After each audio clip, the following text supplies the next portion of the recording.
Good morning. Can you guys hear me? I haven't done a show like this in a while, but I'm laid up in bed. Doing it this way right now, you know?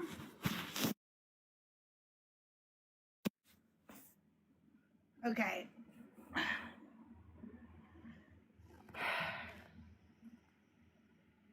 Hopefully my air conditioning is not too loud. We have a pretty bad heat wave right now. I need to find a way though to fix my phone. I'm gonna have to kick you off of this. I'm gonna make it so my background is stable. Okay, stop. There we go. There we go. All right, I'm going to share out the live. I know I'm not on camera and people aren't used to that, but I do have a really good Auntie sermon this morning. So hopefully we get some people in here.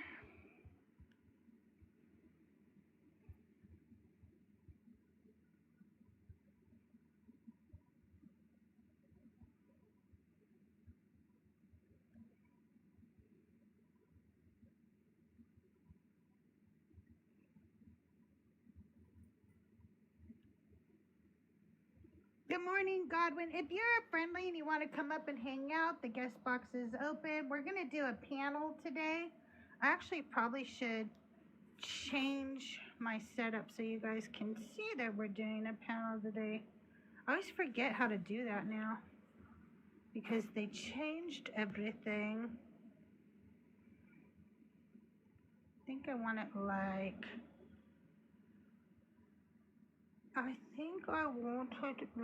this. Is it like this? Is that what we want? I think that's what we want. There we go.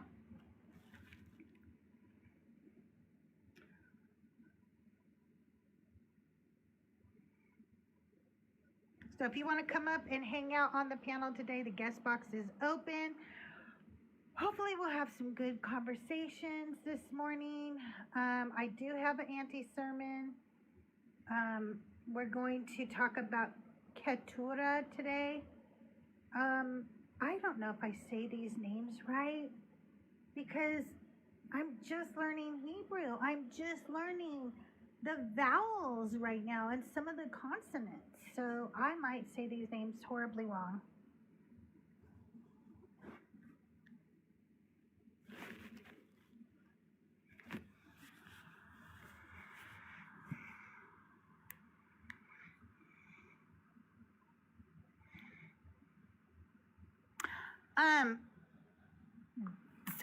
I think I have some super fan emojis and I don't know. If you are, let me see if I do. Because I had some when I did have super fans, and those we made in Canva, and also some of my followers made some. Yeah. Okay. Yeah. There's my crystals. I thought I had some. Those we made in Canva, and then some of the followers sent them in to me. Aw, there's my little Celeste. She's such a pumpkin. Right? Aren't the baby ones just so cute? Okay, I do have a dark crystal there. Okay. Let's see what I do have. Oh, yeah, the Divine and Decline sticker. Oh, yeah, and also all the crystal ball ones. The crystal ball ones. So you can answer questions with my crystal ball. Like an 8-ball. Here's me when I'm feeling groovy.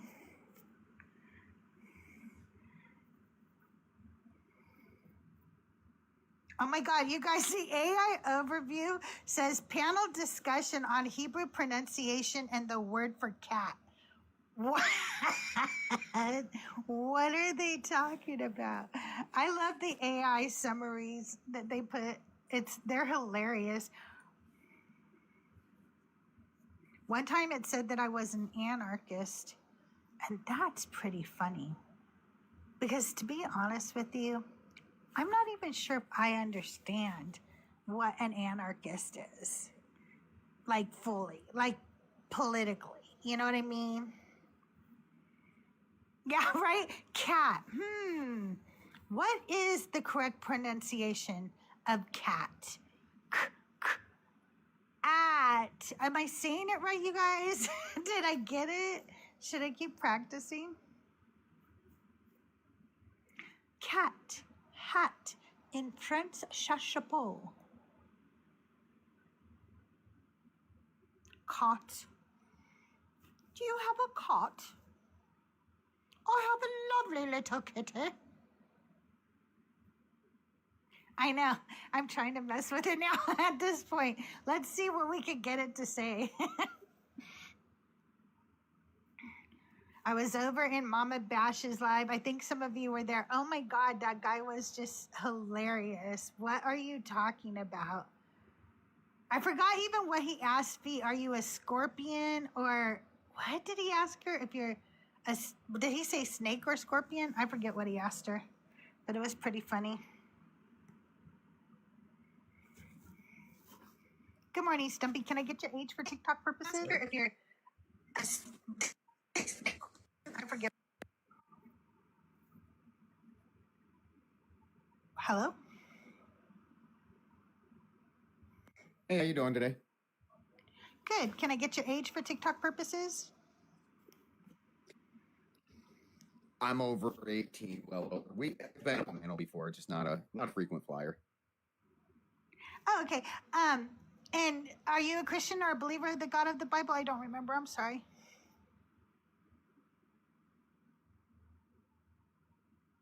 I think there's a lag. Hang on one second. I think I have some kind of internet issue. Hang on one second. Okay, there. That's good. Okay, can you repeat yourself? Because for some reason there was lag right then.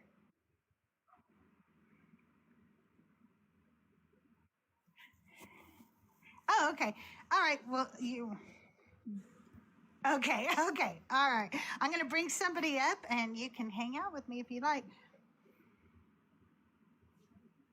Hey, Brent, Hi, how can are I you? get I your just age? came up that I was doing Yeah, some. 31.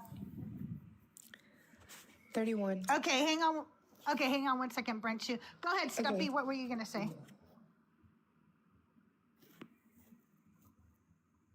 My apologies. There's a huge wait, I to let you know, I was using AI the other day, and I was able to lineage line from Noah all the way to the current file that are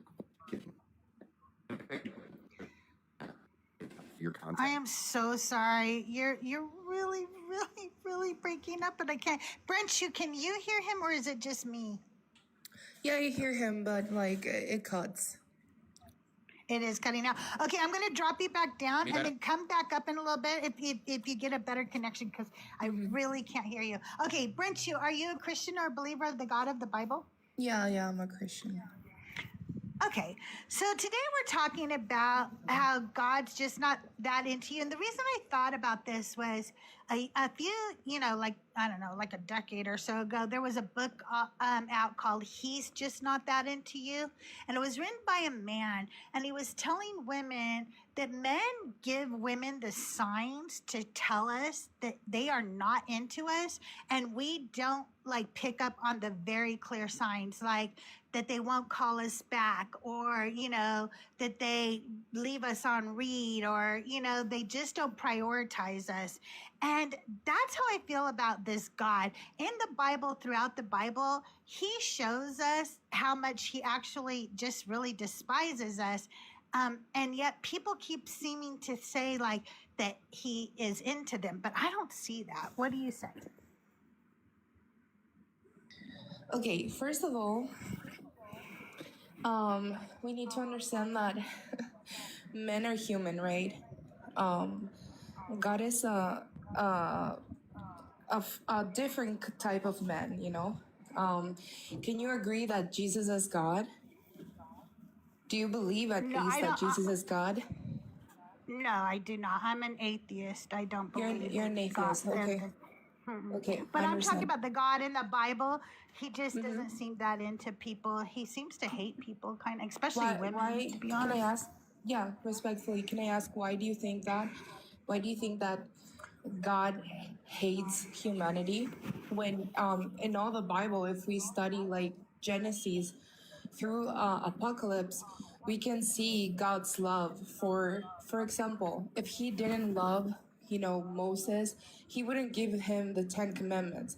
If he didn't love Moses, he wouldn't help Moses actually to take the people from his people out of Egypt, you know. And we see those miracles throughout the Bible. If he didn't love us, we wouldn't, we John 3:16 wouldn't exist.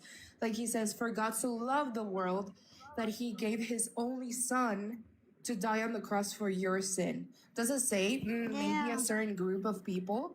It says You can for say a lot of things and not really mean it. I mean, like, I've had a lot of abusive men tell me how much they love me while they were being abusive and doing harmful things to me. So a but you're God can comparing, tell me, yeah. excuse me, I didn't interrupt you. You can tell me you love me, but when your actions show me you don't, then that's a totally different thing. And telling me you loved me enough to unalive your own son for yourself, to yourself, that's narcissistic. That's not love. Well, if we try to comprehend with our limited mind, because you know we're human beings, and of course we're gonna have unlimited mind, and this is why most atheists, not to disrespect you or the atheist or even agnostic, they don't believe God's love because they don't accept it. I'm not saying you reject God. What I'm saying is that you don't believe that there is a God. You don't believe that there is a God who can actually love you. And if we're comparing God as a specific being, as an powerful and supernatural with a man, of course we're gonna see that men sin, men steal, men cheat, men lie. But do you know the difference between men and Jesus is that Jesus doesn't steal, Jesus doesn't lie. There's even a Bible verse that Oh, says, wait. Jesus lies. Jesus lies, first of all. But well, God can you does all prove those that? things you're saying. Oh, yeah, because the Bible tells you he lies. And actually, God tells you that he lies. And so lying isn't a thing for this God or for this Jesus. That's just not true. But first of all, let me clarify something for you, just so you realize you're not dealing with somebody who wasn't a Christian. I was a Christian for over 40 years. So it's not that I'm just rejecting his love. It's when you start to actually read what this book says, you begin to realize that one, this book was written for men, to men, by men. It's about men. Okay? And once you realize that, it's hard to unsee all of the horrible things you see within it. This God does not love women. He does not value us the same. This whole book isn't even written to us. Less than 5% of all the names in the Bible are women's names because it wasn't for us. It was never meant to be about us. We were property. So I'm not coming at this from a lack of understanding. I'm not coming at this from a lack of ever wanting this God, because I did. I wanted him very deeply. I loved him very deeply. But eventually I realized, oh, it's all made up just like all the other mythologies that exist. Can I say something? Yeah, very. Yeah, I'm hearing you. I'm not trying to disrespect you or your panel or your live, and I know where this is coming from because I actually myself, I was raised with narcissistic parents.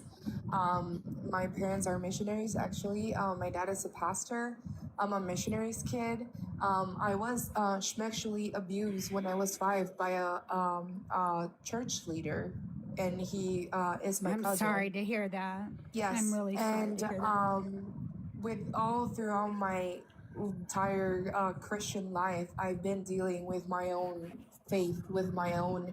Recently, last year, I wanted to give up on God, and I was like, hey, this is not working for me. I've been praying, I've been actually doing so many things to cure my anxiety, because actually, and if you read Psalms, I recommend you, like, I know you say you're a Christian. Um, it's really I was. I'm not okay. anymore. Oh yeah, I understand. It's a journey where I call it the Christian faith is not linear. It's ups and downs. And I'm not here to evangelize you or to prove my God to you. You believe what you want to believe, and I do respect that. And I do think that you have some hurt, and I'm not trying to force Don't you do that. Don't no, do no, that. I'm not Don't do doing that. that. I'm not No, no, doing no, no. that. Listen to me. Listen to me. Lots of Christians think that they can come up here and say, "Oh, you don't believe, so you're hurt." But I'm going to tell you No, I something, didn't and I say want you that. to listen to what I'm saying. Excuse me. You said you have hurt. You don't do that. Listen very carefully to what I'm saying. Christians turn to God because they have life hurt. That is what they do. They surrender it all because they are hurt. And because you do something that drastic with your life, you assume that other people are hurt, and that's how they make their decisions. I didn't make this decision because I was hurt. No, I understand that. And it wasn't a decision. I didn't have a choice in it. You either believe something, you are either convinced it is real, or you are not. And I was very convinced for a very long time. And eventually, as new information came to me, I was no longer convinced. I didn't wake up one day and go, "Oh, I'm mad at God. I'm not going to believe in him anymore." Actually, it was quite frankly completely different. It was more like, holy fuck, everything I ever believed in is not true. That is so fucked up. No, I respect your feelings. I respect your what you may be going through. I'm not gonna do that. I'm not gonna be like those Christians that try to connect with you or try to manipulate you spiritually. But I'm just trying to connect with you in a human level, to tell you my story as well, and to tell that I am struggling with my own faith as well. Because I too was manipulated by my own church. I don't go to church anymore.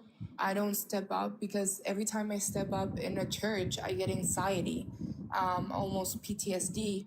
And so what I'm trying to tell you is that I'm not trying to tell you to come back to Christianity, because for me, I don't believe in Christianity, but I do believe in God.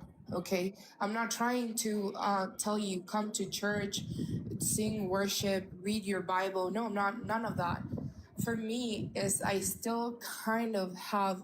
I'm telling you my experience. I'm not trying to connect, manipulate you, but I'm telling you what is working for me. I don't go to church anymore. I don't step up. And I tell my parents, I'm not. Your church treated me like crap, and so I'm not going back to that. But I'm still struggling with my own faith, and I have my life is not easy. So what is one of the biggest things that causes you to struggle with your faith, if you don't mind me asking? Well, for the past 4 years, after COVID, I started to have chronic anxiety, more depression, and it was this thing where I would pray to God, and I would feel like he wasn't answering, or if he did answer, he wouldn't answer right away. He would answer maybe 2 years or 1 year or like that. So I would always kind of struggle with that, and struggle to believe that he can actually love me, because I have anxiety, because I was sexually abused. I never thought that someone can truly love me, and this affected my relationship until I started to go to a Christian therapist. You know, she has a master in psychology. So I started going to like the doctors, right? And there's one thing that I loved, and she never like she never like read scriptures to me. She never like pushed me to God. But one thing she said to me was like, no matter what you do, no matter what you want to believe, God is always going to love you. And it doesn't matter. It only is a question, it's a matter of time where you realize that. You can realize it in 10 years, you can realize it in 4 years, you can realize it in 5 years. Because this is not about men. It's not about men. You can be angry at God. You can be. I'm not talking about you in general. You know what? This is what I hear you saying. So you started to have a crisis of faith. You're having anxiety and depression. So you went to a therapist you knew would confirm your belief in this God, instead of going to a therapist who was unbiased and who could help you with your mental health and allow you to figure that out by yourself. But let me tell you something about your God, okay? First of all, Jesus is a liar, because if you've been praying to him and he hasn't been answering those prayers, he lied to you. In Matthew 7:6, do not, no, that's not the verse. Hang on, let me pull it up. Hang on 1 second. Sure. I want the Bible verse that says, anything you ask in my name, I will give it to you. It's John 14:13 and 14. I believe. I will do whatever you ask in my name, so that the Father may be glorified in the Son. If in my name you ask me for anything, I will do it. So if you were sitting there begging for healing from anxiety and depression, and he's not giving it to you, he's a liar, or hold on, or he's not real. And one of the healthiest things I ever did in my life was I started by walking away from the church just like you did. I was like, fine, I'm not going to church. They're all like, men are abusive in churches. They harm children constantly. They harm women. And the fact that you felt shame after a man harmed you is so fucked up. And I am so sorry you felt that. I did too. I was harmed too, but not in the church. And the fact that it comes with shame, it has to do with purity culture that is taught by this religion. If we didn't have purity culture, no woman who is harmed would ever feel shame for it. They would feel the things they should feel, which is anger, which is, feeling like a victim like they are. But instead, we feel shame like we did something wrong after we've been harmed. And that's just wrong. But the Bible tells you from the very beginning to the very end that it's not for women. And more women need to realize this, okay? First of all, what are you talking about that Adam gives life to Eve? In what fucking world does a man give life to a woman? I'm gonna explain to you, but first, can I I'm cleaning my room.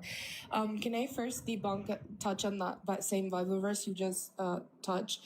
When God says in the Bible, right, everything you ask in my Father's.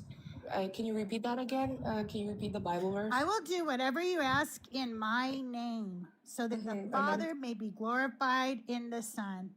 Okay, so stop there. So that the Father may be glorified in the Son. Right. In Romans, right. And I just want to, if you can let me, because it's kind of like a debate, right? So when you go to Romans 8:20, it's actually one of my favorite scriptures. In Romans 8:28, it says, and we know that God, everything that if we love God, everything works for good. And it doesn't matter like a small problem, a big problem. It doesn't matter your pain. Everything works through for the good of those who love him. Okay, so So when you're asking God, right? When you're asking God, hey, God, I need $3,000. Do you think that God is your piggy bank? God is not your piggy bank.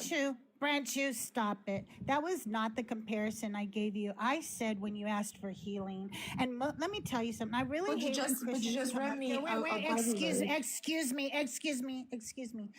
I really hate when Christians do that. We were literally talking about you praying for your healing, and Jesus Yeah. didn't do it. And he said, excuse me, stop doing that. He said he would do anything you asked in his name to glorify the Father. So if I want $3,000, then he should give it to me. But that's not what we were talking about. We were talking about healing that you need, healing that you deserve, healing that you should get if you go to your Father.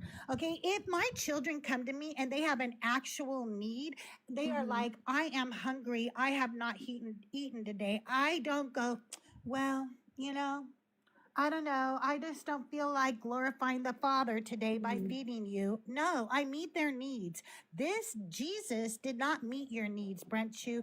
This Jesus did not heal you when you prayed and you begged for help.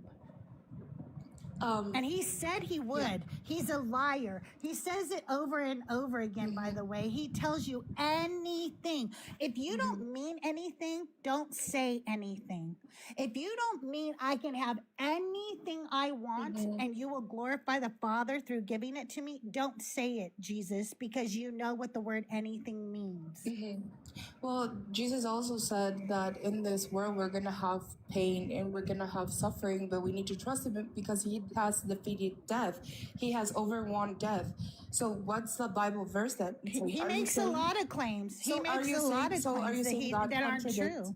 Yeah. So are you saying that God contradicts himself by saying, but then saying, oh yeah, okay, the Bible contradicts itself over and over again. The Bible is very contradictory. That's one of the proofs that it was written by a man and not by some God. It was inspired by God. Let me tell you something.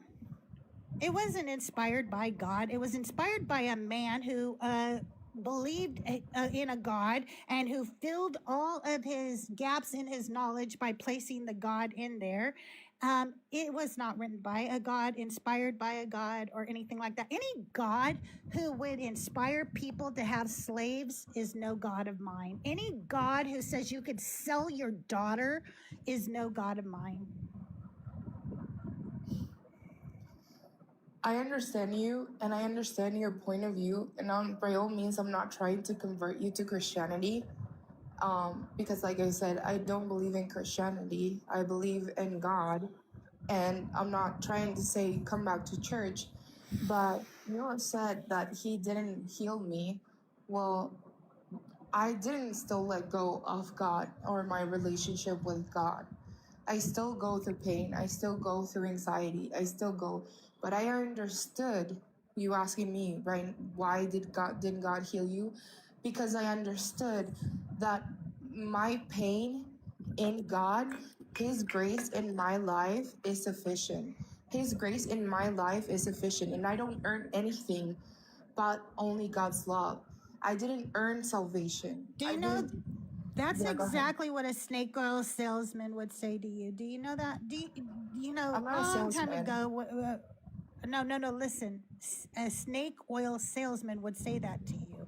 That's the kind of thing somebody says to you when they can't come through with their promises. They'll say, "Okay, I will heal you of all," and he tells you this in the Bible. He will heal you. I will heal you of all your infirmities. But if I don't, my grace should be sufficient. That should be sufficient for you. Don't worry about being sick. Just be happy that I'm even in your presence. That is weak. That is an excuse.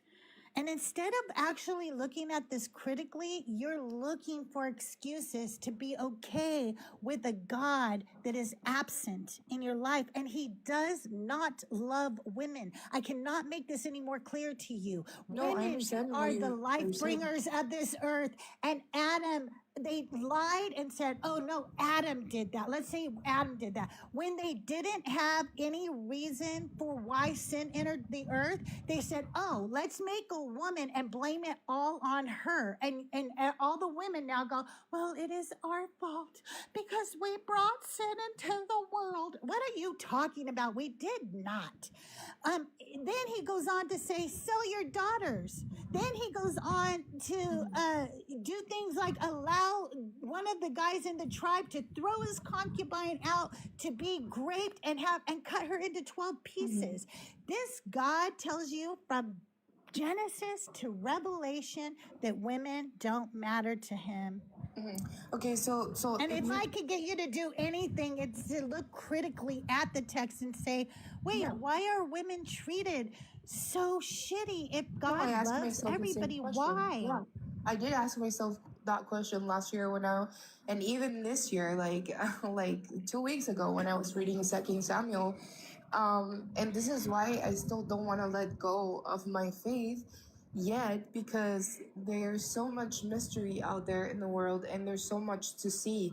And if we're going to go critically thinking, you just said that we don't sin. Okay, so where does the lie come from if we don't sin? Where does what come from? Yeah, lying to someone. Where does that come from? Oh. Do you think that's neurological? I don't think there's sin. I think people do things that we consider good and bad, either beneficial or harmful. And that is just human beings being human beings. We're a type of animal. We're going to do things that don't make sense, that aren't always good, and we need to hold each other accountable. Okay, so if we're animals, then why... So if we are animals, do you believe that we come from apes? Is that what you're saying? Because I don't believe that. Apes. We are great apes. We're animals? We are great apes. That is our classification. And why is it that? Why is it that we are great apes and not like the animals, like the gorillas or whatever? Why don't they have critical thinking? Why don't they have a brain? Why do you think? Do you know that bonobos do? Do you know that bonobos do have critical thinking? Do you know that dolphins have critical thinking? Do you know octopuses have critical thinking? Yes, many animals show love, compassion, and get this, even morals. Can they speak? Can they have in their own ways understanding? What does speaking have to do with anything? Just because you don't have vocal cords doesn't mean you can't communicate. Animals have a way to communicate. Yes. Can they do a critical thinking? Can they? Yes, octopuses have found ways to escape from almost any enclosure. Dolphins are very good at critical thinking, and bonobos are critical thinkers. Yes. Okay. So then why do we have a brain? Why do we feel emotions? Why do we feel anxiety? We have evolved over time. Okay, why? Hey, Benchu, I have an expert up here that I brought up. This is my good friend, Dr. Amy Cook, and Amy can answer a lot of these questions for you. Hey, doctor, how are you today? What is up? I happened on by, and I hear we're talking about animals. Is this an evolutionary topic? What's going on? We're talking about, why are we great apes? Why, if we're animals, do we have like some higher cognitive skills? And do animals critically think, have compassion, and do any animals show, those kind of traits? I mean, yes. So, like, what? What are you really worried about? Okay, yes. So so then I consider myself as a dog, then I'll become a fairy. Then if you say we're the predators, if you say we're animals, then I can be a dog. What do you exactly? Do you think that's critical? Do you think that's critical? Do you think that's critical mean? What do you think critical means? But I'm asking you. Wait a second. I'm asking you. You're not because asking you're saying because no, yes, I am asking because you're saying that she said that we are animals. What does animals? I said mean? we are great apes. Yeah, we're animals. We're great apes. Okay, so But do you then think we're plants? We're not plants. We're not I know we're not minerals. plants, We're animals. but I don't believe I come from a monkey. No one said you come from I a didn't monkey. say that. I believe that I I said came from Adam and Eve, and I we believe are- I Can you came from a focus? creator. Guest, can you focus? What is your actual question? No one said you come from a monkey, so please don't try to argue against that because no one said that. Please focus your question. Yeah, but we're not talking about biology right now. We're talking about the fact that she says that she doesn't believe in God. She doesn't believe that there is a creator. But yes, she believes in the Big You're all Bang. over the place. You're all over the place. No, that is I'm not why all I was over brought the up here. place. You are. I didn't say she too many was. questions. That's She brought you. too many So can you focus questions, your and I'm trying to answer your and question, debunk please? each questions. Can you focus your question, please, on why I'm up here? I'm up here to talk about, and you said critical thinking and animals. I got answers about that. So please focus your question. We're not talking about the Big Bang. We're not talking about a creator. It's okay. Do you believe that there is a God? Focus. What is Wait, your Brent, question we were about talking animals? about the animals. We were talking about animals, and you had questions about we weren't talking about the animals. Wait, excuse me.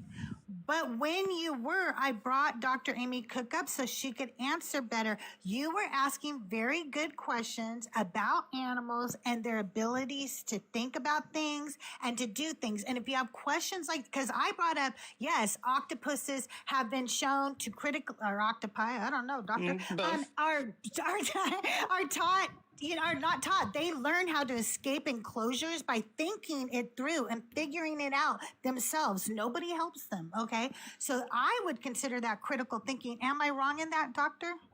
I mean, if we're actually going to talk about the way animals think, we can get into it. I don't think our guest understands what critical means. What do you mean critical thinking? What are you talking about? What are you actually asking? Are you asking if we are animals? That's an easy one. Yes. Are you asking if other animals are capable of cognition? The answer is yes. So what are you actually trying to solve, guest? Dude, okay, so let me ask you this. Can animals understand about a creator? Can they understand that they've been created? Which animals? I'm talking about animals in general. Please don't be dumb. You know what? That would be us. We are animals. Can we understand the idea of creation? So you're proving me that there is a creator. That has nothing to do with whether there's a creator. We are animals. I asked her a question. She answered me, and you just answered, and it's recorded. You can pass me the recording later, so you can replay it again. I'll clip it. Oh, please clip it. I said we are animals. You said, can animals understand if there is a creator? That they've been created there as a creator. Animals. And you just agreed. I do not agree that we were created, but can animals understand creation? We can. We are animals. We can exactly. Understanding creation. So you're saying we. Stop talking while I'm talking. Understanding the idea of creation is not the same thing as agreeing that we were created. You need to track. You just admitted. You just said we. And then by we, you just accepted that you believe that there is a creator. No, you think that you tried to do a little. Wait. Yeah. Let me talk for a second. You think you did something tricky, but you didn't, Brenchu. By saying yes, I did. that, Everybody's watching us. Brenchu, stop interrupting me. I'm not kidding. I muted you for a reason. Let me finish my thought. I'm the host. You said, can animals understand that we were created? Amy responded, which animals? And then she goes, we are animals. We can understand creation. That didn't mean that she thinks that all people think that we were created and that proves we were created. Brenchu, we don't think we were created, okay? And just because a human being can understand the concept of creation does not prove that we were created. So we come from what? An explosion of Big Bang? Is that what it is? Listen, evolution and I'm asking you, where you're the not being beginning fair. of the, You're not answering to my question. I'm trying to answer your question. What the fuck is wrong with you? I was literally answering your question just now. Evolution and where the beginning of the universe is are two different things, sweetie. Where the universe started has nothing to do with where we came from as life. That's not the same question. That's correct. Okay, so so prove me there's no creator. I can't prove to Why you not? a negative. You said you don't I'll believe explain in to you God. what. Excuse me, Brentshu. I can't prove to you a negative. That doesn't work in any logic, okay? You Yeah, it can't does. prove to me there. No, it doesn't. You can't prove to me there's no Santa Claus. Okay, you can tell me you don't believe in Santa Claus. You can say, obviously, here's the history of where it is, but you can't prove that Santa Claus doesn't exist somewhere on this planet. We can't prove negatives. What I can tell you is that this Bible, I can prove to you this God doesn't exist. He's not logical. He lies. I know the history of where he came from. I know so much about this Bible, okay, which I don't think you've studied enough. Not the history of I went to it, not the theology Hebrew, 2 years. not the Okay, Greek. sure. Well, that's pretty I went sad. 2 I years. would go get my money back. I would get my money No, back it if was I were. wonderful Where studying from? the Bible, Where actually. from? What school did you go to? Where from? I don't need to be telling you. It's private. Why do I need to be telling you my personal Because you're telling information? us you're an academic. I'm curious. You said you're an academic. You have a degree in this. Talk about I it. never. Where from? I didn't say I have a degree. I'm still studying.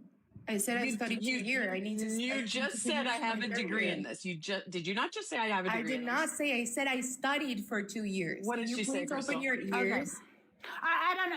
I think she did say she studied it. I don't Okay. know. I couldn't. But I hear never for said sure. I had my degree. You said you Okay. hear wrong. You hear what you want to hear, and I'm not being disrespectful. So please don't be disrespectful with me. Where was I disrespectful? Is it just your tone and the way you're talking to me? Where was I disrespectful? Point to it. Brencho, don't tone, please. You've been up here being very, very condescending and arrogant, and we haven't tone policed you, so don't do it to us, okay? Arrogant. I'm interacting with you as a human being. I even connected with you in a personal level. I know, and you have been arrogant and condescending, and we've let you. Okay, so can you explain to me where was I arrogant? Where was I arrogant? Oh, when you said, It's your I got tone. you. You agreed with me. Oh, I got you. Go back in the clip. Go check. Amy No. said this. Amy said that. I didn't. Where was That I was arrogant? arrogant. Okay, I That want was to arrogant. I just understand told you. because I go to therapy and I want to be a better person. So where was I We arrogant? just told you. I just told you. We just told you. You're not listening, and that's a bit of arrogance too, by the way. But here's the thing, Brentshu. If you went to seminary, how did you go to seminary for 2 years and not go, holy shit, this God does not love women, and this whole story was mythology? Because most people that I know who go to seminary, they learn all of that, and they either become pastors anyway, even though they know the truth, or they lose their faith because they go, holy shit, this is all made up. What the hell? First of all, I did read through Genesis, through Apocalypse, and not once there is a God that is treating women like crap. There's even in the Psalms and songs of Solomon, and if you read Proverbs as well, Proverbs 31, God tells men to respect their woman and tells men to love their woman. And if you say that you study, you need to read First Corinthians. It's actually a wonderful chapter talking about what is actually love. If God was a God of hate, if God was a God of destruction, if God was a God of, of malice, of like hate and destruction, would you why would he write in his Bible, in his word, or come from his word that love is not selfish, love is not vain? Do you think if God was mean, he would write those things? Why does he write don't murder people, but then tell them to go out and murder people? Okay, so do you understand that God gives people free will? No, Do you these are understand the commands from concept him. of that? Honey, This is about commands from him. This isn't what people said he said. This isn't somebody taking his command and making it up. These are things he himself in this book said to go do. Have you studied the timeline of Yes. that chapter? Anytime there is an it. What chapter is talking about? Listen, anytime there is an it, including the Israelites, anytime there's an it, I don't care if it's an Amalekite, Israelite, Pezurite, Shemite, a Pedialyte or a meteorite. I don't give a damn. He tells them all to be murdered by Israelites. All the time. Cut little boys in half, bash babies on stones, grape the women, take the virgins for yourself. And here's the thing. I find it really insulting that you would sit up here and tell me that this God loves women when I have told you several verses already. I was sexually abused. I told you that. Excuse me. I am talking. Why do you have to I am really scream? tired of the disrespect. I'm not disrespecting. Why do you have to you. interrupt? You are disrespecting me by interrupting. Be quiet. Put yourself on mute, by the way. You have very bad background noise. It's making it hard for the guests, the other people to hear me. I sat there and pointed out to you, I'm sorry that you were abused. I already told you I was too. But the fact that you were abused doesn't make this God love you. It literally doesn't make this God love you. But I pointed out to you verse after verse after verse that this God shows that he doesn't love women. And instead of actually addressing any of the verses, any of the stories in here where God tells you he does not give a shit about women, you just go, men have to love their wives. You know what it says? It says, men, love your wives the way Jesus loved the church. God and Jesus call the church a whore. Okay? I don't want to be loved the way Jesus loved the church because it was abusive, just like my abusive ex. That's the kind of shit he used to say. Okay? I don't want that kind of love. I want God to love me the way he loved the men in this book. I want him to give me the promises he gave them. I want him to give me all of the things he gave those men because he didn't. I don't know if you know this, but I do a podcast called Auntie Sermons, and we are going through the Bible chronologically and methodically, and we're doing sermons on every woman named or unnamed in this Bible. And most of them are unnamed. That right there tells me, oh, this God does not love me the way he loves men because he did not care enough to include me in the fucking story. Okay, then he blames all of the fall of humanity on me. He says it's women's fault.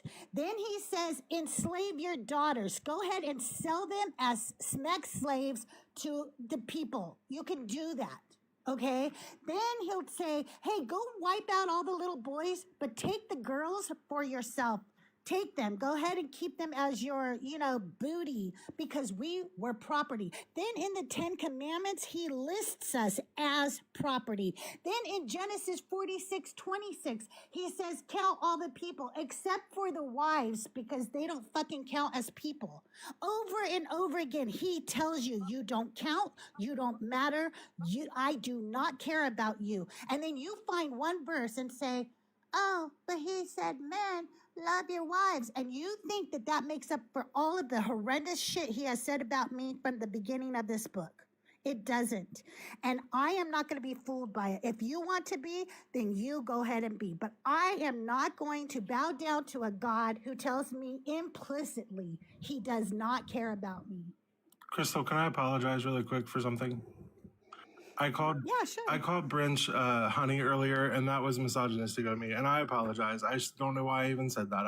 I apologize to everybody up here, including Brinch. That was uncalled for and unnecessary. I really appreciate that. I forgive you. I really appreciate that. Yeah, Brandon, I'm can not. I say something? Yeah, sure. Go ahead. I understand that you feel that this being has answered your prayers or is there for you when you're in need, and you've been told this is a really good God, and you've always felt that.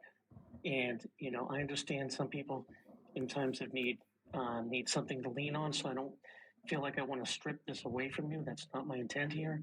But Yeah. The being that you were told you believe in is not the same being that's in this book. And now maybe you might believe there's a God outside of that book that is the good God that you believe it is. Personally, I have no evidence that, a being has ever reached out to mankind. That's me. That's mine. I was once a believer. But I just want to say that the God of this book is not what you think it is. And you could go from there. Thank you. No, I'm sorry if I came off rude, to be honest. I just get like really nervous when like there's too many people like talking. And I'm not here to like convert anyone, like I said. I'm here to hear you out and to understand you. And I myself, I was never a good Christian as well.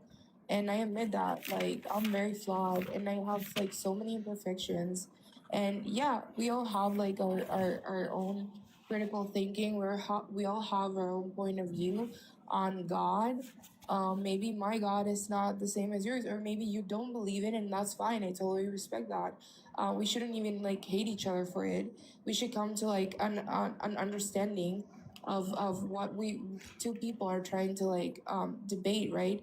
So I'm not trying to like Brett, I agree. I'm not trying to like. Sorry to interrupt. Yeah. But it sounds like you weren't understanding what I was saying. I just wanted to interrupt and say that what I'm saying is the being that you think that being is, that one that you're putting your trust and belief in, and the way you interpret the book, is not what that book is actually telling you he is. You might have to go back and read through it again, but you can take everything that Crystal said is truth. I mean, no, I told Crystal when I came here, I told her I was struggling with my faith and to believe in God and Jesus. I told her that. I'm sorry, Crystal. Let's turn to some scripture so we can get more into actually why I feel this way instead, because people in the chat seem to think that I'm just making things up and that I actually haven't read this book. And I guess they don't realize how many tabs I have on this book that shows how much God hates women. But let's go to it, shall we? I want to read you something, Brent Shue, because I think there's a lot of stories that I knew when I was a Christian, but it wasn't until I wasn't a Christian that I really began to dive deep into what God has to say, especially when it comes to women, because that was the thing that mattered the most to me. That's why that's what I look into. Okay. And so we're going to turn to Numbers, chapter 30. Okay. Then Moses said, and by the way, just in case anybody doesn't know, and I'm not going to go pull it up, but if you need me to, I will. God has told us that Moses is his mouthpiece. Anything Moses said is coming from God, and we are to believe Moses forever, okay? That is from God. He said, that's my mouthpiece. He even curses Miriam at one point for doubting Moses or whatever, okay? So this is from Moses. That means it's from God. Then Moses said to the heads of the tribes of the Israelites, this is what the Lord has commanded.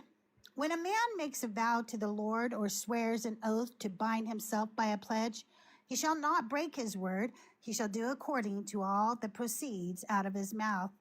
When a woman makes a vow to the Lord or binds herself by a pledge while within her father's house in her youth, and her father hears of her vow or her pledge by which she has bound herself and says nothing to her, then all her vows shall stand, and any pledge by which she has bound herself shall stand. But if her father expresses disapproval to her at the time that he hears of it, no vow of hers and no pledge by which she has bound herself shall stand, and the Lord will forgive her because her father had expressed to her disapproval. If she marries, and we're going to go on, and it's going to say the same thing about her husband. I'm not going to keep reading it. If you had 2 children and you said to the one child, anything you say, I believe immediately. There's no questions asked, Pumpkin. I love you. And then you look at the other child and you say, you can say things and I'll believe you too, but if he negates it, I no longer believe you. Do you think I love those children equally? Is that equal love that a man can take away my very vow to this God?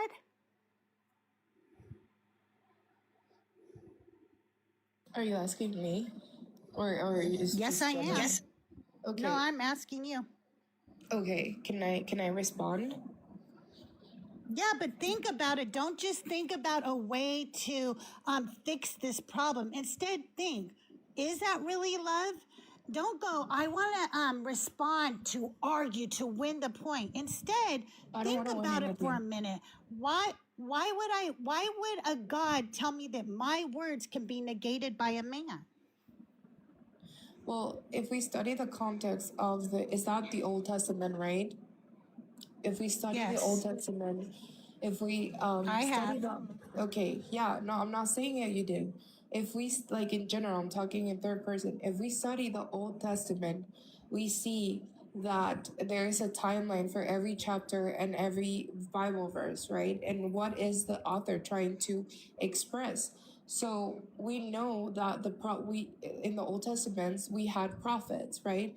We had prophets because they were they were mediators for our sacrifices to God. And if we didn't have a righteous heart, our sacrifices wouldn't be accepted. What does that have Well, to do with my vow being taken away from God by a man? that's exactly what I'm trying to explain. That God gives us free will to choose right and to choose wrong. That has nothing to do with free will. Please explain to me why a man can negate my very vow to this God if God loves me equally. You are not explaining that. You are looking for any escape route, but you're not I'm not finding one. looking for Please any explain to escape me route. how that is equal love. How is that me being loved equally to a man if a man can take away the very vow I give to this God? I just want to hear your point of view. Why do you think is that? It's not equal. That's not equal. That means that a man is above me, that my words don't matter to this God, and that he will listen to a man over me. Do you know how infuriating it is to me that sometimes this actually happens a lot, Godwin can tell you, where I will be talking to a Christian man and I will say something and he cannot hear what I'm saying. But if a man who is an atheist starts talking and says the same thing, he can suddenly hear what was being said. Suddenly his ears are turned on. And that is so misogynistic. And that is what your God is saying. Your God is saying, hey, I don't listen to women if men say I shouldn't. Oh, so you think just God is a patriarchy God? Yes, he says he is a patriarchy God from the first book. I told you this all the way to the end. It is a patriarchal system. It is misogyny. Women are treated as property. You're listed in the 10 Commandments with the property.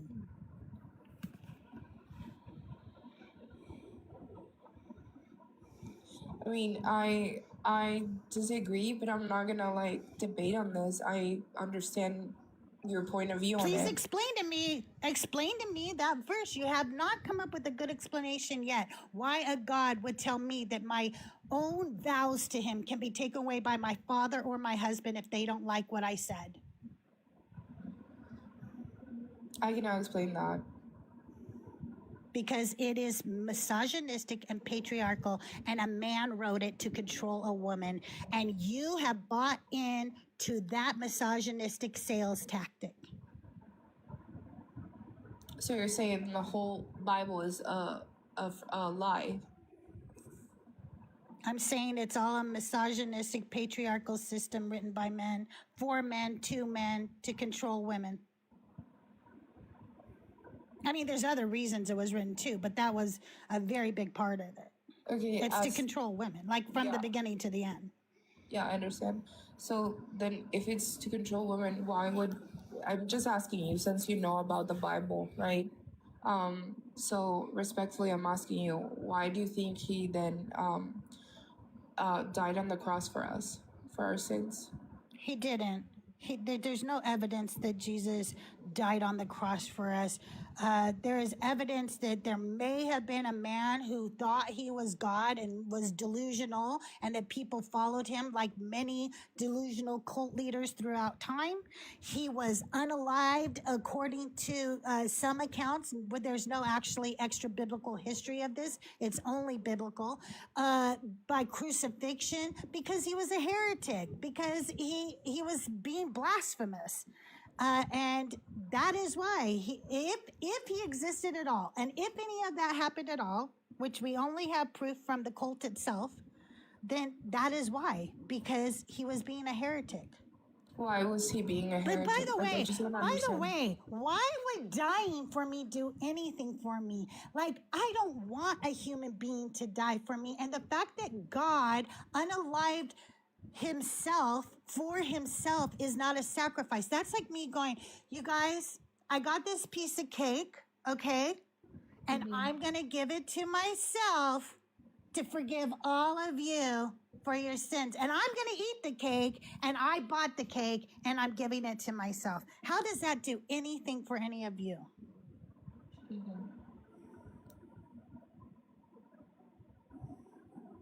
You know, I have a friend named Joel, and he tells this story about when he first started deconstructing.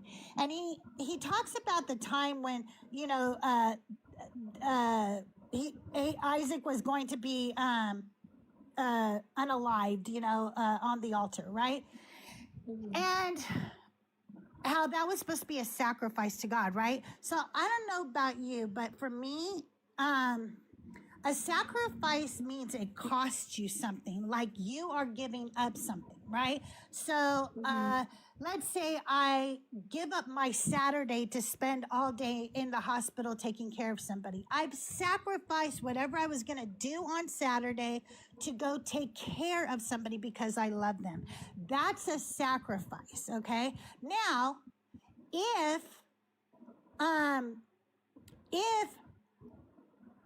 you have $1,000 and my friend Nick needs $1,000, and I get you to give Nick that $1,000, I can't call it a sacrifice because I didn't have the $1,000. It wasn't my $1,000. It was your $1,000, right? It's not a sacrifice. It's just that I like maybe connected you two, and somehow now you gave Nick the $1,000, but I didn't really sacrifice anything. When PayPal link is in Isaac the is bio. about when Isaac was about to be sacrificed, right? God provides a ram. And that ram is supposed to represent Jesus. That is what you're taught as a Christian. And then they sacrifice the ram instead of Isaac, and that represents Jesus. Okay, what you just did is God provided the sacrifice. They didn't provide the sacrifice. God did. So they didn't actually sacrifice anything. That wasn't their ram. They didn't put money up for that. That wasn't something they raised since it was little. It was just provided by God for himself. And then he did the same thing with Jesus. If I go, you know what? I am going to poison you, and I'm going to put poison in your drink when you're not looking. But then at the last minute, I'm going to sweep in and drink that drink. Oh my God, look how I sacrificed myself for you. What am I talking about? There would have been no sacrifice if I'd never put the poison in the drink in the first place, right? God did all this, and it's arbitrary. He didn't have to do it this way at all. If he's an all-knowing, all-powerful, all-benevolent, all the alls God, he could have done it any way he wanted to. And he chose this way, and then he sold it as a... No. Men wrote this stupid story, and that's why there's so many holes in it. That's why it doesn't make sense. That's why it's silly when we realize, oh, wait, God is a sacrifice to himself for himself. Yeah, that doesn't make sense. I understand. So can you explain to me if this is a whole like lie, right? and God is misogynistic, and this was invented for the patriarchy, and we don't have sin, where does love come from? Where does goodness come from? It's If all, don't, it's all part of your we're brain. but it's stupid, like, because if we, so we're gonna act like animals then, It but comes from not like, evolution. We do act like animals. We are can love. animals. It comes from evolution. We get these from evolution. We know from this. evolution. But love, Yeah. love Yeah. is a Yes, love. specific. Isn't a It is from specific evolution. word. It's from Anyone who's evolution. ever had a pet, anyone who's ever been a farmer knows that animals are more than capable of showing love. Right. I don't. Like, you do know that all social species have some level of empathy, compassion, love. Like they have all these same things I don't because it's disagree on beneficial that. to our evolution. Like, we can measure love. We can see where love is in the brain, the chemicals that make it up, the chemicals that react on it, the physical changes it makes to people's brains. We can measure all that. It's not some magical metaphysical thing that just shows up. Okay, so you're saying as part of the brain, Yeah. as well as evil being part of the brain. Yeah, it's all I part don't of believe the brain. There's no evil. Huh? I don't believe in evil. I don't believe in evil the way you do. Like, I think that as a Christian, you believe in these forces of evil and good, and I don't believe in that. I believe that I believe there's horrific things that I would call evil, okay? But I don't see it the same way you do. I believe we do good and bad things because we are humans and we make mistakes. And our brains, while amazing as they also can be very irrational, okay? And we make mistakes due to our irrational, inconsistent brains, okay? Right. We are highly flawed, and that's just another proof to me that this God isn't real. But and so we do things that are harmful and we do things that are beneficial, just like I said earlier. And when I deconstructed, one of the things I learned was I have far more empathy, far more compassion, and on a daily basis, I strive harder to be a better person than I ever did when I was a Christian. Because as a Christian, I believed I only had to follow some arbitrary things in this book. But now I think about things like, wait a minute, is it more harmful if I drink water out of a water bottle from, Crystal Geyser or whatever? Or should I just refill my reusable bottle to somehow help the planet? That is an actual moral issue that I will think about, okay? When I was a Christian, I wouldn't have given a shit. God will take care of it. Planet's going to die anyway. What do I care? Yeah, heaven is the goal. This is just temporary. I don't have to worry about it. I get heaven in the end. And to add what Crystal is saying, I judge less. I was a horrible person as a Christian. I was horrible to people who weren't Christian. I was horrible to members of the LGBTQIA, even though I was one. I was extremely judgmental about the homeless population. I was a horrible human being when I was a Christian. Coming out of it, now I fight for humanity, which we should be doing, and I'm not fighting for a heaven that actually isn't even promised in the Bible. So biblically, it's not promised even to believers. Lord, did we not prophesy in your name on that day? Turn away from me, for I never knew you. It is not promised. So why am I fighting for an afterlife that's not promised and focusing on that when I could be focusing on bettering humanity instead? And that's what I've done since coming out of Christianity. And my life feels more fulfilled now than it did then. Same. Nick, I gotta Yeah. that's same. I mean, I tried Hang on 1 second.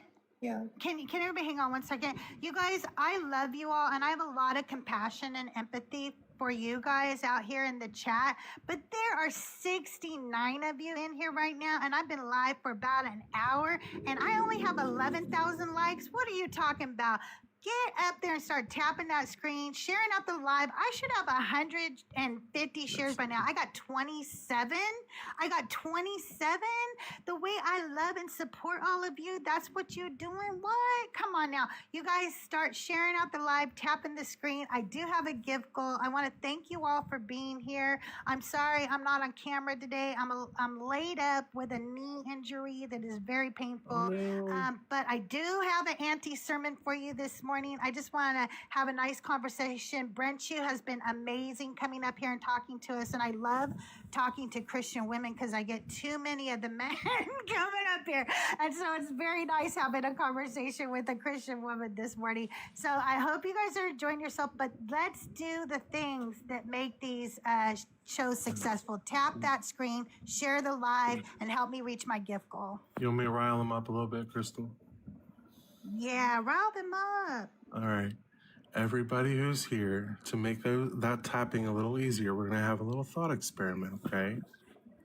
In one hand, I want you to pretend, actually before that, I want you to pretend like you're all Roman soldiers, right? In one hand, you've got a hammer. One hand, you have nails. Then I want you to pretend like your screen is Jesus and start tapping, please.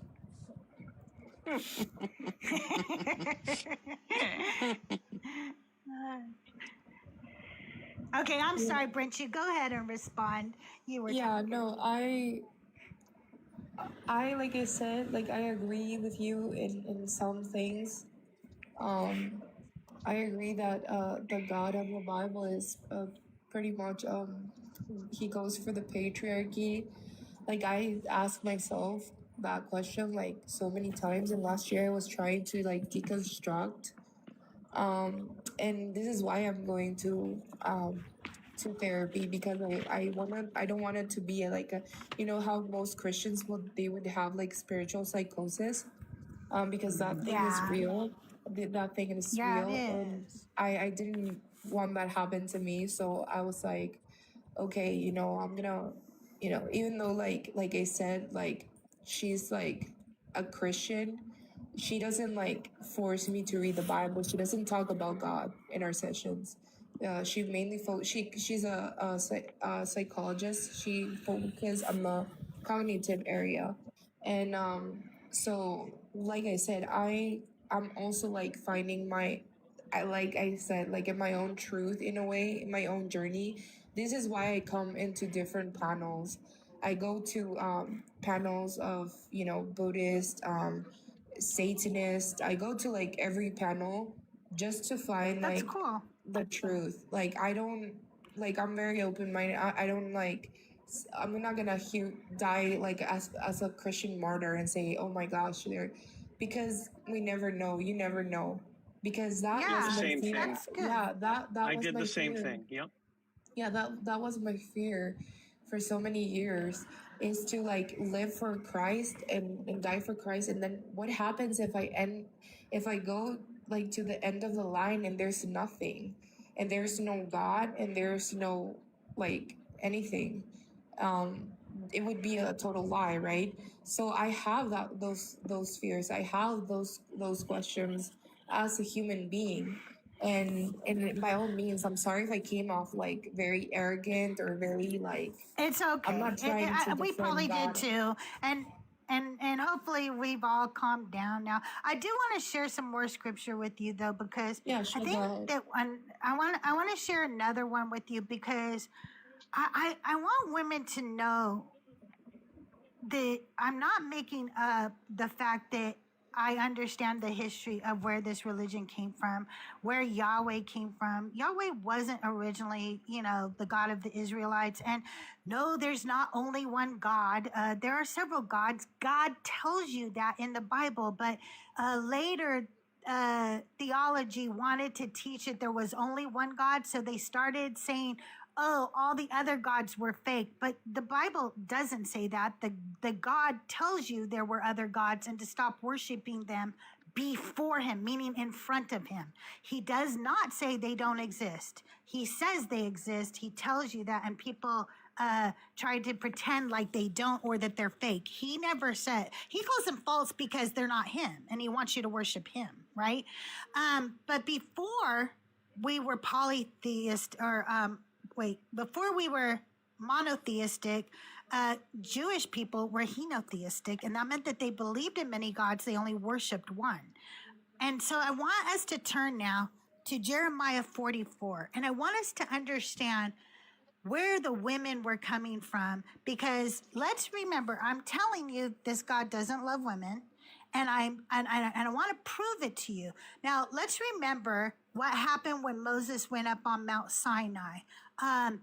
How many women went with him up to Mount Sinai? 0.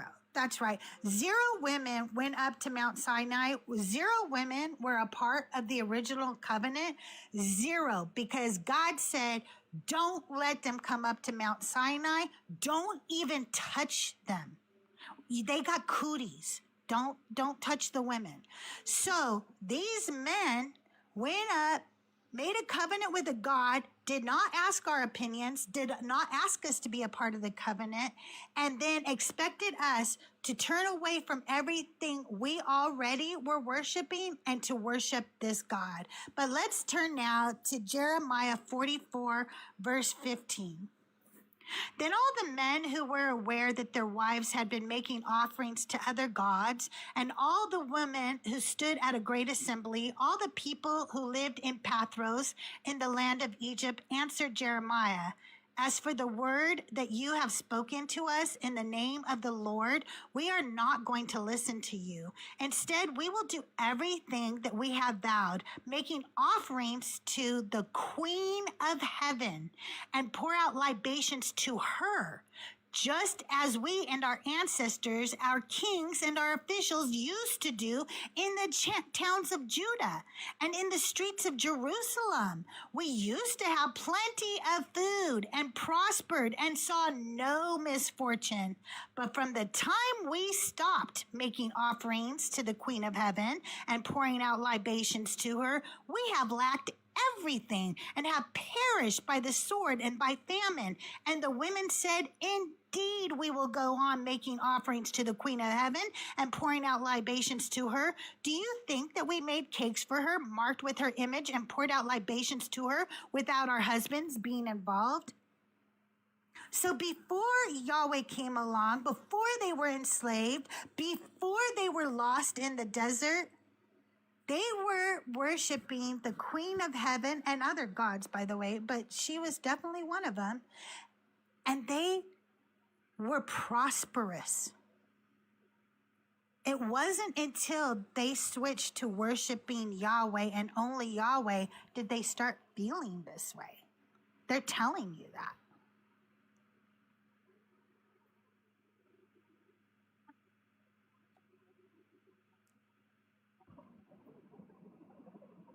The symbol of wisdom is a woman. It's where the Holy Spirit came from, not the Christian Holy Spirit. I don't know what the fuck that thing is. That thing's evil, but Yeah. the original Holy Spirit was wisdom, and he was a woman. And they destroyed her. And so when we see that things change in a situation like this, as women, we have to ask ourselves, who did it benefit for these things to change? Did it benefit us, Brenchu? Or did it benefit men? Benefit men. Yeah. And that is why I look through these scriptures now with different glasses. Every single time I read something about a woman, I ask myself, who did that benefit? Because it does not look like it benefited the woman in that verse. Who does it benefit to tell women to be quiet in church? It benefits men not having to answer our tough questions that they don't want to answer. Who does it benefit for daughters to be sold into slavery? Well, the men who make the profit for that. Who does it benefit to marry a woman and not allow her to have any means means outside your household? Well, men, because we've seen time and time again that men financially abuse women, hold them into a situation where if they were to leave, they actually have no way to leave because they have no finances of their own. And so women are stuck in marriages where men are cheating, where men are doing all kinds of fuck shit, and women can't get out because they don't have the financial means to. Women are forever in this book just a prop for men, just a way for men to, I don't know, just prosper and have this amazing fucking life, and women are nothing but side characters and props.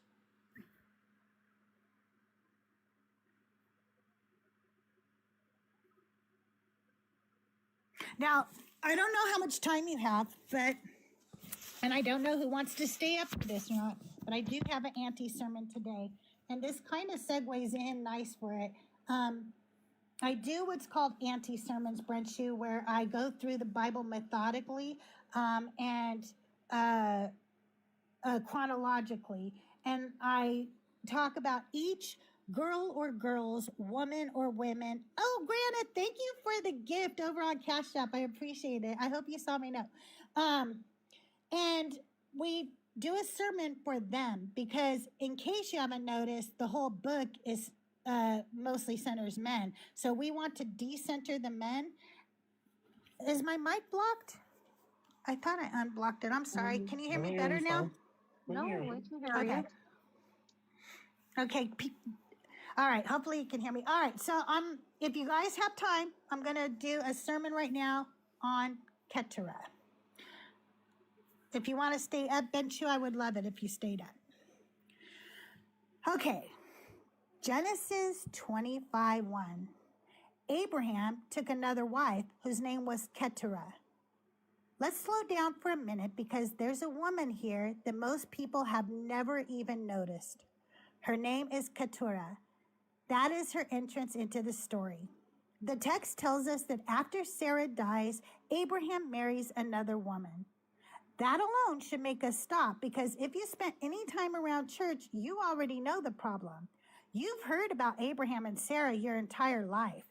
Their story is told like some great biblical romance, the faithful couple, the chosen pair, the miracle baby. But right there in Genesis, after Sarah dies, the text quietly tells us that Abraham marries another woman. And suddenly the man who spent decades supposedly struggling to produce an heir goes on to have 6 more sons with this woman. Their names are Zimran, Jokshan, Medan, Midian, Ishbak, and Shua. Entire nations will come from those sons, tribes that will show up all over the biblical world, and yet most people sitting in pews today have never heard her name spoken out loud, Keturah. Most scholars connect her name to the Hebrew root katar, which means to burn incense or to produce fragrant smoke. From that same root comes ketoret, the word used in the Hebrew Bible for sacred incense burned in ritual spaces. So when ancient readers heard the name Keturah, they would have heard something associated with incense, fragrance, and rising smoke. And maybe that's the strange irony of this woman, because the story barely pauses to notice her. But her descendants will linger across the map of the ancient world. The text gives her almost nothing, just a name and a list of sons. But sometimes the smallest introductions are the ones that hide the biggest questions. Why is she here? Her name is Keturah, and the name matters. It comes from the Hebrew, as we said, katar, and from the same root as keteret, and it's incense, fragrance, smoke rising. And incense does something very specific. You can hold it in your hand before it is lit. You can watch it burn, but once the smoke rises, it doesn't stay in one place. It gets into your clothes. It settles in your hair. It clings to your skin. You leave the room and it comes with you. Hours later, you catch it again, the same scent still there. You can't gather it back. You can't push it away. You can't pretend it wasn't there. It permeates everything. And that makes her name feel intentional because the story doesn't stay with her. She enters, she bears 6 sons, and then the narrative moves on. But what comes from her? It doesn't disappear. It spreads. Her sons become peoples. They move outward across regions. The story barely follows. They show up again and again in the background of Israel's story, sometimes as neighbors, sometimes as traitors, sometimes as conflict. You don't stay with Keturah in the text, but you don't escape what comes from her either. And maybe that's the meaning hidden inside her name. Not something you can contain, something that settles into the world and stays with it, and her fragrance lingers on. Where she appears, Keturah doesn't move through the story the way other women do. She doesn't get scenes we can sit in. She doesn't get a voice we can follow. What she gets are mentions, and they come quickly. Genesis 25:1, Abraham took another wife, and her name was Keturah. That's her entrance. Genesis 25:2, she bore Zimran, Jokshan, Medan, Midian, Ishbak, and Shua. Her body gives the story 6 more sons. Genesis 25:4, the sons of Midian, Ephah, Epher, Hanok, Abida, and Eldah, all these were the children of Keturah. The text keeps going, not with her, but with what came from her. And then, just a few verses later, the direction of the story becomes clear. Genesis 25:5-6. Abraham gave all that he had to Isaac. But to the sons of his concubines, Abraham gave gifts. He sent them away from Isaac his son while he yet lived eastward to the east country. Her sons are named. Her sons become nations, and her sons are sent away out of the center, out of the inheritance, out of the story we're meant to follow. And then she appears one more time. 1 Chronicles 1:32-33. Now the sons of Keturah, Abraham's concubine, Zimran, Jokshan, Medan, Midian, Ishbak, Shua, the sons of Jokshan, Sheba and Dedan, the sons of Midian, Ephah, Epher, Hanok, Abida, and Eldah. All these were the sons of Keturah, not as a woman, not as a story, as a record, as a line, as a name attached to descendants. That's how the text holds her. She appears, she produces, she is recorded, and then the narrative moves on. While everything that came from her keeps moving through the background, just like her name, just like her fragrance. Her synopsis. Keturah enters the story late after Abraham has lived an entire life already marked by promise, struggle, and inheritance, after Sarah has died, after the son of the covenant, Isaac, has already been established. Then she appears. Abraham takes her as a wife, and with her there is no long struggle for children. There is no waiting, no divine intervention narrative, no tension stretched across chapters. This is simply abundance. 6 sons, Zimran, Jokshan, Medan, Midian, Ishbak, Shua. From those sons came peoples, tribes, regions that will exist alongside Israel throughout the rest of the biblical story. Through Keturah, Abraham becomes connected to a wider world. Not just one promised line, but many surrounding peoples. And yet the story makes a distinction. Abraham gives everything. I am so sorry. There is a problem with my thing. Hang on one second. Give me 1 second. I have a problem with my document.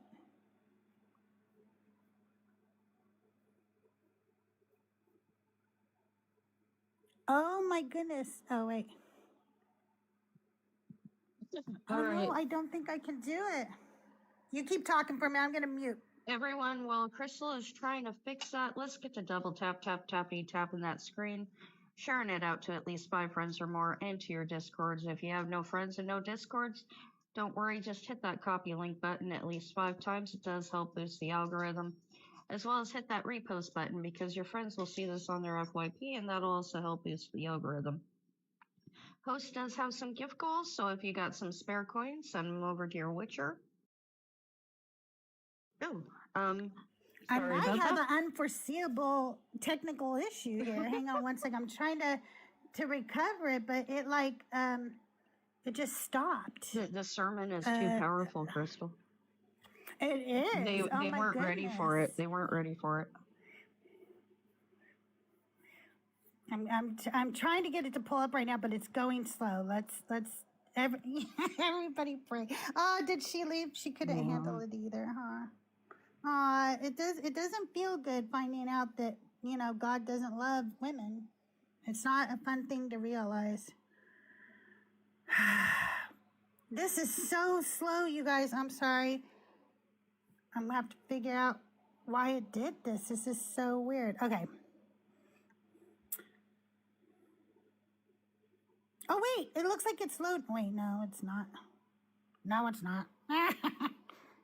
Okay, hang on. I'm trying to do it from 2 different places to see if one of them will recover it. Okay, I'm going to keep reading and hopefully it does the recovery thing. I think I was around here. Because the story doesn't stay with her. She enters, she bears 6 sons, and then the narrative moves on. But what comes from her, it doesn't disappear. It spreads. Her sons become peoples. They move outward across regions. The story barely follows. They show up again and again in the background of Israel's story, sometimes as neighbors, sometimes as traitors, sometimes as conflict. You don't stay with Keturah in the text, but you don't escape what comes from her either. And maybe that's the meaning hidden inside her name. Not something you can contain, something that settles in the world and stays with it, and her fragrance lingers. Where she appears. Okay, we already went through that. Okay, I'm sorry. I'm just trying to figure out where I was since I had to pull this up. We're under the synopsis. Okay, there we go. All right. Okay, from those sons come people, tribes, regions that will exist alongside Israel throughout the rest of the biblical story. Through Keturah, Abraham becomes connected to a wider world, not just one promised line, but many surrounding peoples. And yet the story makes a distinction. Abraham gives everything he has to Isaac, the inheritance, the promise. The center of the narrative stays with one son. Keturah's sons receive gifts, and then they are sent away, eastward, away from Isaac, away from the center, away from the story the text chooses to follow. So Keturah becomes part of something larger, but not central. She expands the family. She multiplies the legacy. She fills the world beyond the borders of the main story, and then she disappears from it. Her role is clear in the narrative. She is not there to carry the covenant. She is there to widen the map, to connect Abraham to peoples beyond Israel, to show that his legacy did not stay contained, even if the story did. And when her part is done, the text simply moves on. Rabbinic teachings. Now, this is where the story starts to stretch, because the Bible gives us Keturah as another wife of Abraham. She appears, she bears 6 sons, she expands the family, and the text moves on. But the rabbis, they don't move on that quickly. In Genesis Rabbah, one of the earliest collections of rabbinic interpretations, and later in the writings of Rashi, a medieval Jewish commentator whose work shaped centuries of interpretation, they stop at her name and they ask, who is she really? And their answer is not what you expect. They say Keturah is Hagar, the same Hagar, the Egyptian slave, the woman given to Abraham to produce a child, the woman who bore Ishmael, the woman who was afflicted, driven out, and left to survive in the wilderness. That Hagar. And according to this tradition, after everything that happened, she comes back. And not only does she come back, she is renamed Keturah. Now, the rabbis don't leave it there. They build a reason. They connect her name to incense, to the Hebrew root katar. And they say her deeds were like incense, fragrant, acceptable, that she had bound herself, restrained herself, and not taken another partner after leaving Abraham. So now her name becomes a statement. She was faithful. She was pure. She waited for him. And I want you to hear how much work that interpretation is doing, because it takes a woman who survived exploitation and rewrites her as the ideal, the model. the woman who endured everything and still belonged to him. It takes a story about survival and turns it into a story about devotion. And yes, on the surface, it can sound like redemption, like restoration, like maybe things came back around. But look at who that story protects, because it does something very specific for Abraham.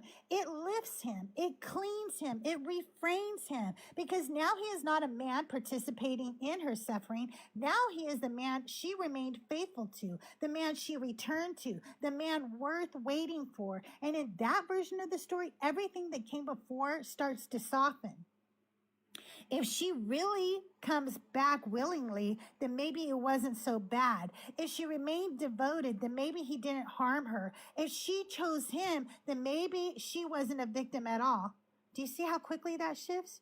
That is not a small theological move. That is a complete rewriting of power. It turns harm into loyalty. It turns survival into consent. It turns a woman's endurance into proof of a man's worth. And this is where it starts to feel less like history and more like the kind of stories we still see today. Stories where women are expected to forgive everything. Stories where endurance is praised. Stories where a woman's purity matters more than what she has been through. It's What? God dang it. It does not want me to read this today. I rebuke you, Satan. Hang on. Gotta restart the app now. Rebuke you, God, for not letting me tell the truth. It's also, we're in a heat wave here. I know some of you are freezing. Okay, it just totally disappeared. You got, okay. I'm gonna freak out here because this is like all of my work is gone. Like all of my sermons, all of them. They've all disappeared. What? I can't do this. Okay, I'm gonna try a restart. Sorry, you guys. Somebody remind me where I'm at when I get back to this.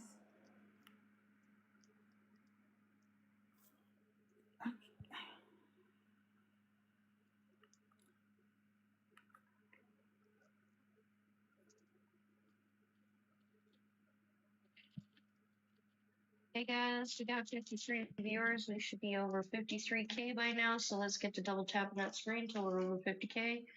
We're sitting at 204 shares. Let's see if we can get that up to 250. Even if you already shared it out, share it again. Spam is love. Okay, I'm restarting it now. Let's see. Come on.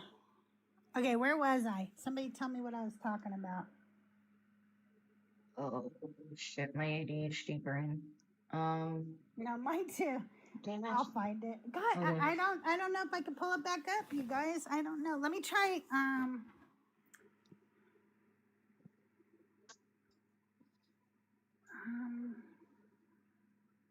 Okay, I'm gonna try one more thing. Why can't I even just turn off my iPad? There we go.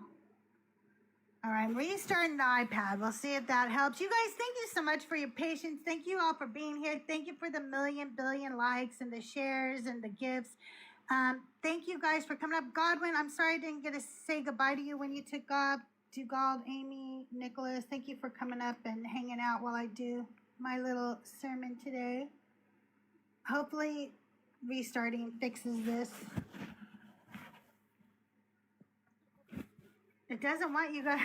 They are trying to say that it's Hagar. That's what they're saying, Silly Goose. That's what the rabbis try to imply.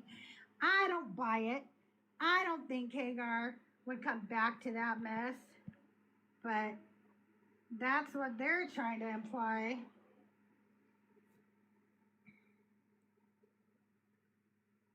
Okay, it's...